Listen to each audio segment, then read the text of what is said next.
mwaminifu, ni mtumwa mwema wa Bwana, aliyekubali kuifanya kazi yoyote ile yake Bwana, aliyejitoa kwa Bwana weze tumikia katika hali yoyote ile ambayo Bwana ataelekeza, aliyetoa mali zake yeye, pengine hata muda wake vile vile, ili kazi ya Mungu isonge, maana ndo muda wake.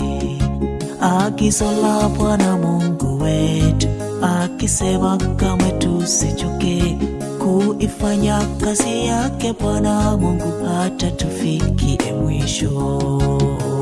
Kwetu Mungu wa kwanza, mengine ni baadaye. Tumtumikie Bwana, tuone nini anatenda.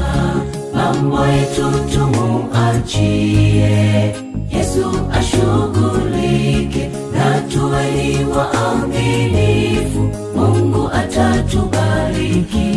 Haleluya. Kwetu Mungu wa kwanza, mengine ni baadaye.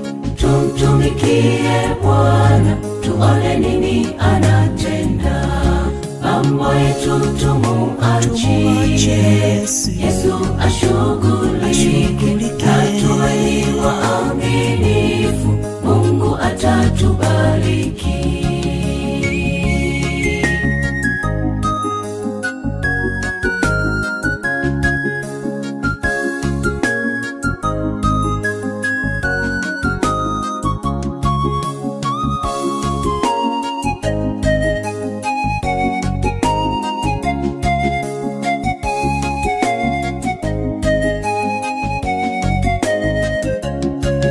Unajua muda mwingi twaikosa mibaraka, pengine sababu mioyo yetu imekuwa ni migumu sana kutoa, na pengine kuhusika kwa kazi yake Bwana.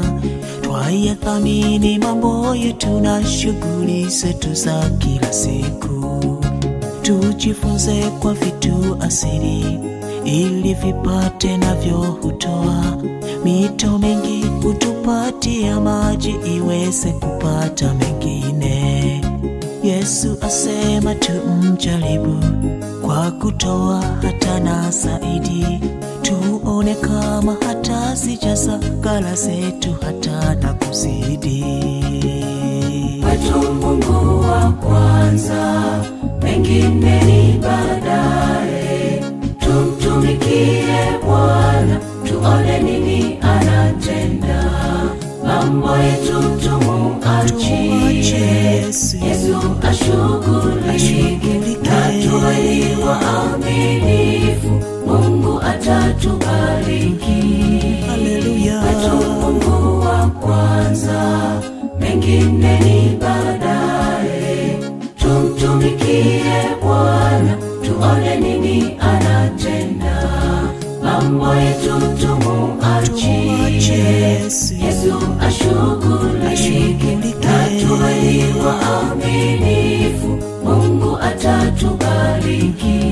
Haleluya. Kwetu Mungu wa kwanza, mengine ni baadaye.